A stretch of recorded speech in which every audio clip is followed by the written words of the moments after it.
है ना। इसीलिए हमको क्या करना है, इसको स्लोप जैसा बनाना है, ना कि फ्लैट बनाना है। तो जो ब्लास्टिंग सेंटर होगा हमारा क्या होगा, स्लोप शेप में होगा, ना कि फ्लैट शेप में होगा। तो मोटा मोटी ये जो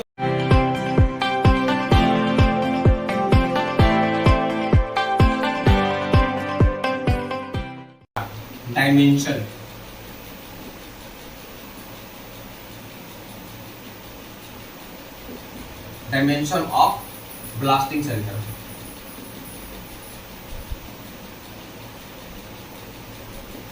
तो ब्लास्टिंग सेंटर का डायमेंशन कितना होगा, ब्लास्टिंग सेंटर को हम लोग कैसे, ठीक है, कैसे किस डायमेंशन, किस शेप, किस साइज का हम लोग बनाएंगे इसके बारे में। तो ब्लास्टिंग सेंटर क्या होता है, देखिए थोड़ा देर पहले हम बताए थे कि ब्लास्टिंग सेंटर क्या है, एक तरह का क्या है, प्रोटेक्शन है ना, एक तरह क्या है, गार्ड है, एक तरह का प्रोटेक्शन है, जहां से अगर कोई व्यक्ति अंदर जाकर ब्लास्टिंग करता है वो किस चीज से बचाएगा, वो बचाता है फ्लाई रॉक से। किस चीज से बचाएगा, वो फ्लाई रॉक से। इसका यूज क्या है, इसका use only it will prevent from fly. ये क्या काम करता है, ये किससे बचाता है, ठीक है, it is prevent from fly rock. किससे बचाता है, फ्लाई रॉक से। फ्लाई रॉक से जो उड़ के पत्थर आता है उससे बचने के लिए हम इसका इस्तेमाल करते हैं। It is used to prevent, लिख सकते हैं, it is used to prevent, लिख लो, it is used to prevent. किससे बचाता है, फ्लाई रॉक से बचाता है, ठीक है।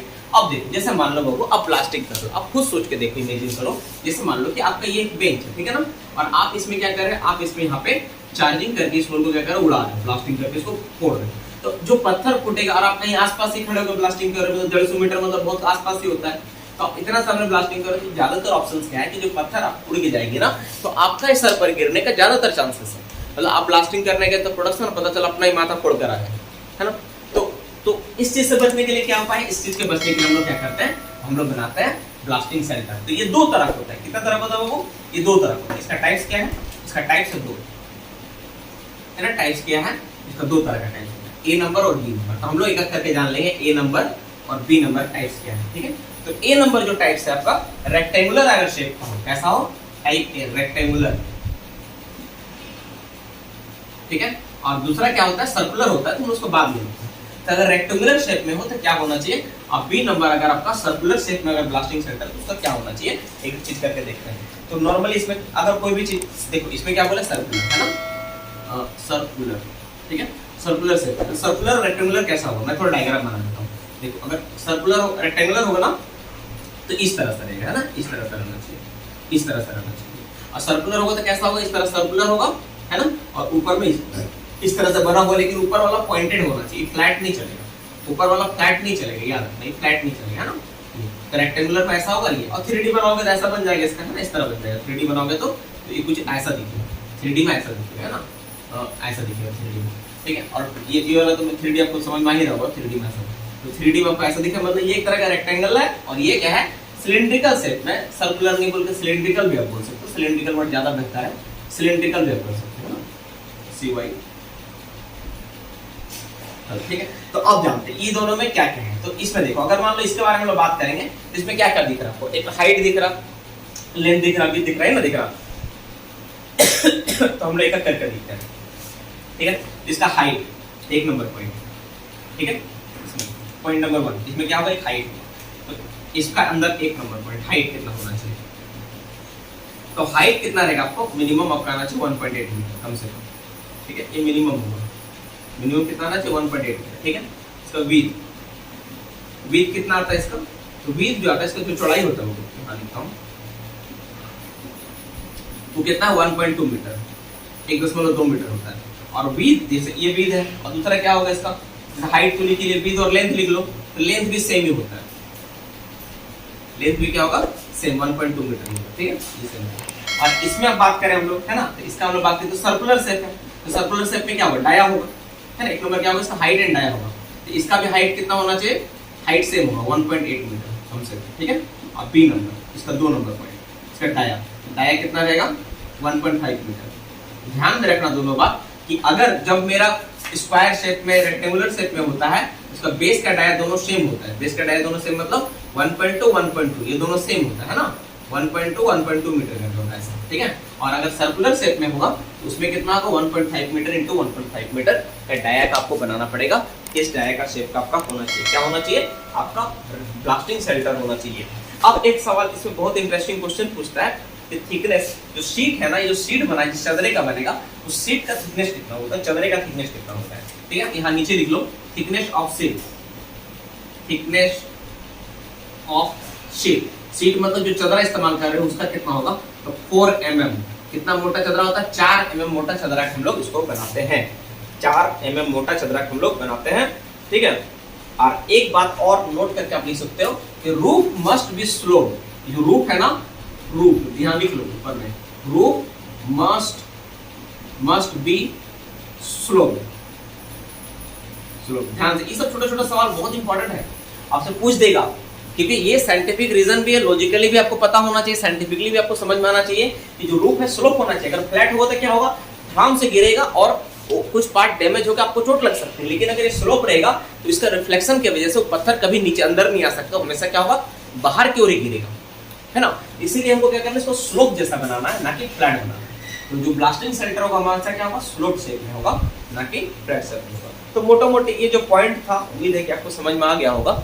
अगर किसी को यहाँ तक कोई डाउट है तो please ask the questions, everyone, सबको यहाँ पे बोला जा रहा है रोक के अभी 8 सवाल डिस्कशन करने के बाद, कि अगर किसी के मन में कोई सवाल छूट गया है डीप फुड ब्लास्टिंग से रिलेटेड तो प्लीज आप सवाल अपना रख लो, पूछ लो, फिर हम लोग अपना आगे बढ़ाएंगे टॉपिक।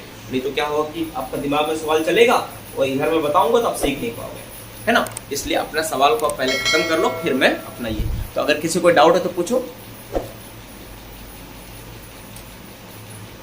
ठीक है, तो सभी का सही है, मतलब उम्मीद मैं कर सकता हूँ सभी लोग यस किए हो कि सर समझ में आ गया है। तो हम लोग क्या करते हैं, अपना टॉपिक को और आगे बढ़ाते हैं, ठीक है ना। आज क्लास में सच में अच्छा लोग प्रेजेंस जो है अच्छा लोगों का है, हम लोग क्लास को आगे बढ़ाते हैं और आगे हम लोग मिटा दे इसको। चलो अब आगे बढ़ाते हैं। चलो सो तो नहीं गया ना कोई, अरे झाग उग रहा है कि सो गया। तो हम लोग इस टॉपिक को थोड़ा सा और आगे ले जाते हैं और आगे बढ़ाते हैं, देखते हैं इसके बाद हम लोग क्या इस पे और बेहतर क्या सीख सकते हैं, ठीक है। अब इसके बाद एक आता है आप लोग के लिए जो बहुत इंटरेस्टिंग सवाल है, डेंजर जोन हो गया, ब्लास्टिंग जोन हो गया, ये तो कर दिया, रेक्टेंगुलर हो गया, स्क्वायर हो गया, डायहेड्रल हो गया। अब क्या पढ़ना है, बर्डन पढ़ना है, ओवर बर्डन पढ़ना है, स्पेसिंग पढ़ना है, और उससे पहले आप लोग को जानना है सायरन, ठीक है। सायरन या सिग्नल सिस्टम, सायरन या सिग्नल सिस्टम क्या होता है, कैसे हम लोग देते हैं, इस टॉपिक के बारे में थोड़ा जानना पड़ेगा, समय लेना पड़ेगा। It is also one of the most important questions, ठीक है। हम लोग देख लेते हैं। डीप होल ब्लास्टिंग में सीक्रेट ड्रिलिंग करते हैं क्या सर? हाँ बिल्कुल करेंगे, ठीक है। क्यूबॉइड शेप क्या होता है? क्यूबॉइड शेप हम लोग उस शेप को बोलेंगे जिसका हाइट विथ लेंथ तीनों सेम होगा, उसको हम लोग क्यूबॉइड बोलते हैं। कुछ गलत बोल दिए क्या? क्यूबॉइड, क्यूब और क्यूबॉइड, क्या हम कुछ गलत बोले? रुको यार, रेक्टेंगुलर जो वर्ड था इस वजह से आप सवाल पूछे क्या अपना? ये आयताकार घन था, है ना, आयताकार घन शेप का होता है। मैं समझ गया आपका सवाल का बेसिक सवाल क्या है, आप क्या पूछना चाहे हैं। मैं बेसिक आपका सवाल मैं समझ गया। एक्चुअली इंग्लिश वाला में अगर थोड़ा सा मिस्टेक हुआ होगा आप लोग देख लेना बोलते समय। मेरा कहने का मतलब आयताकार घन था, क्यूब और क्यूबॉइड होता है, यही ना बोलना चाह रहे हो?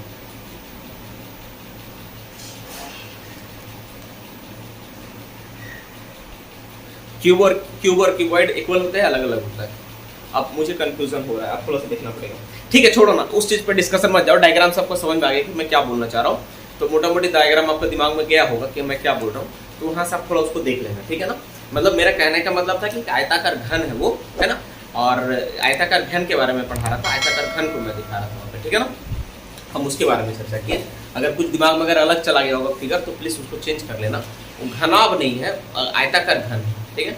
उसको क्यूबॉइड ही बोलते हैं, रेक्टेंगुलर तो नहीं बोलते हैं, क्यूबॉइड बोलते हैं। क्यूब और क्यूबॉइड बोला जाता है, दैट इज क्यूबॉइड है वो, है ना, क्यूबॉइड, ठीक है। रेक्टेंगल का मतलब होता है, रेक्टेंगल का मतलब होता है सिंपल आयत, इसका लेंथ और ब्रेथ अलग अलग होता है। स्क्वायर का मतलब होता है कि ऑल साइड्स आर इक्वल, इसको स्क्वायर बोलते हैं, इसको रेक्टेंगल बोलते हैं, इसको क्यूब। अगर इसी को हम लोग 3D बना देंगे, इसी का 3D फिगर ले लेंगे, दैट इज कॉल्ड क्यूबॉइड, और इस क्यूब, और अगर इसका हम लोग 3D अगर बनाएंगे तो उसको हम लोग क्या बोलेंगे, इसको क्यूबॉइड बोलते हैं। इट मे बी लाइक ऐसा ही है।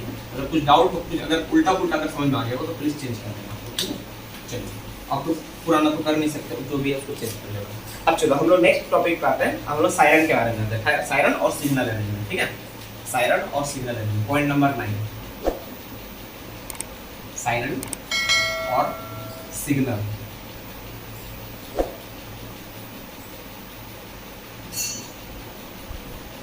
तो सायरन और सिग्नल अरेंजमेंट कैसे कैसे किया जाता है, किस तरह सायरन दिया जाता है, किस तरह सिग्नलिंग किया जाता है ओपन कास्ट ब्लास्टिंग में, इस टॉपिक को थोड़ा जान लेते हैं, थोड़ा देख लेते हैं क्या क्या है इसमें, सारा चीज को हम लोग क्या करते हैं समझ लेते हैं। ठीक है, तो चलो अब क्लास को, इस टॉपिक को भी स्टार्ट करते हैं। तो अब इसमें पहला टॉपिक क्या आपका, तो पहला आपका डेंजर सायरन, ए नंबर, क्या बोलते हैं इसको, danger siren, danger, SIREN, siren, N होगा। तो डेंजर सायरन, डेंजर सायरन हम लोग कब बजाएंगे, तो डेंजर सायरन हम लोग कब देंगे, it shall be given 30 minute before blasting. इसको कब देंगे हम लोग, कब दिया जाएगा, इट एक ही सायरन होगा, इट शैल बी गिवन, ठीक है, गिवन 30 मिनट बिफोर ब्लास्टिंग। ठीक है, तो ये 30 मिनट पहले ब्लास्टिंग के ये जो सायरन दिया है डिस्टेंस कब देंगे हम लोग, तो ब्लास्टिंग करने से 30 मिनट पहले जो सायरन देते हैं उसको हम लोग क्या बोलते हैं, डेंजर सायरन, उसको हम लोग क्या बोला जाता है, डेंजर सायरन। अब पॉइंट नंबर बी पे आते हैं, पॉइंट नंबर बी किससे रिलेटेड है, अब पॉइंट नंबर बी इसी से रिलेटेड है, इसको बोलते हैं ब्लास्टिंग सायरन। क्या बोलते हैं हम लोग, ब्लास्टिंग सायरन, ब्लास्टिंग सायरन। तो ब्लास्टिंग सायरन क्या होता है, ब्लास्टिंग सायरन कब देता है और ये क्या होता है, इसका अर्थ जान लेते हैं। तो ब्लास्टिंग सायरन होता है, ये क्या होता है, 3 siren given within 10 minute before blasting.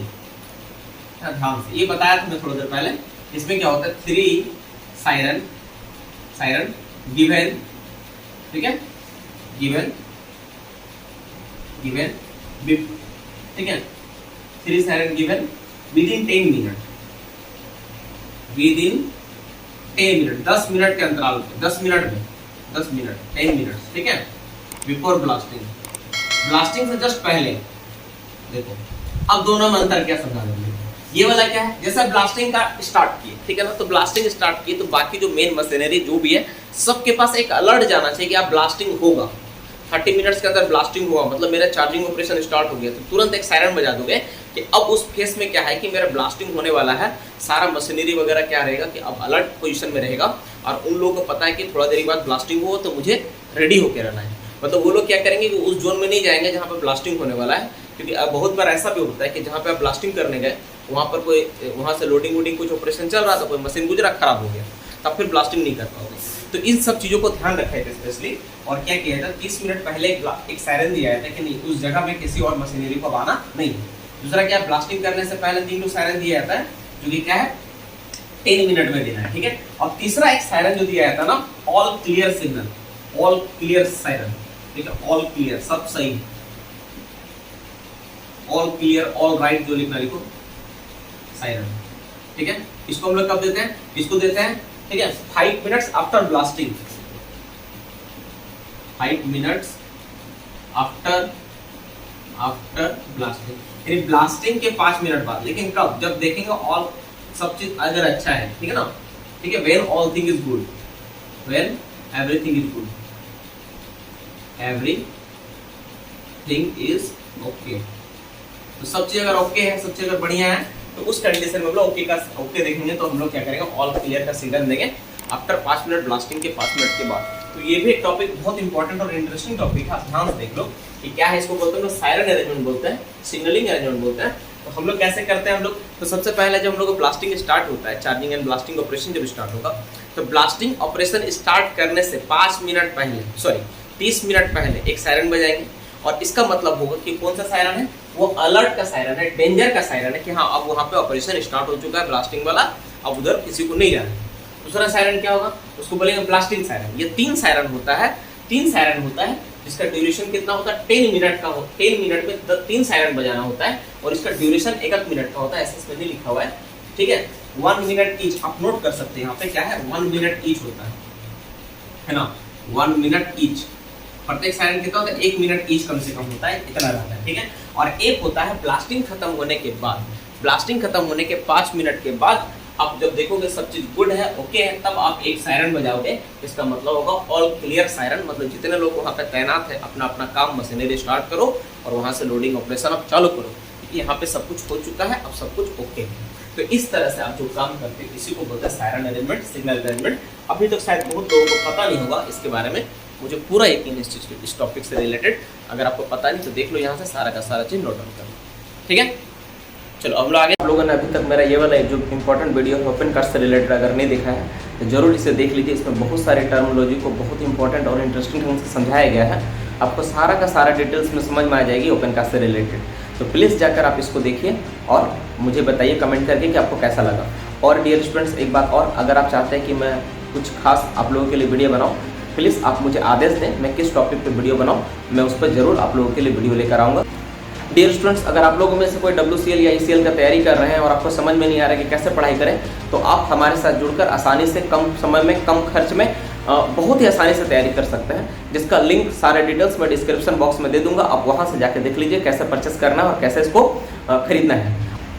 Dear students, एक बात आप हमेशा याद रखिए कि जब तक एग्जाम नहीं होती है ना, तब तक आपके हाथ में मौका और समय है। तो प्लीज़ देर ना करते हुए इस समय और मौका का लाभ उठाइए। अभी तक ऑलरेडी 7 महीना का जो लाइव क्लासेस है, 7 महीने का क्लास में मेरा ऑलरेडी 4 महीने का क्लास हो चुका है, जिसका रिकॉर्डेड वीडियो आपको मिल जाएगा।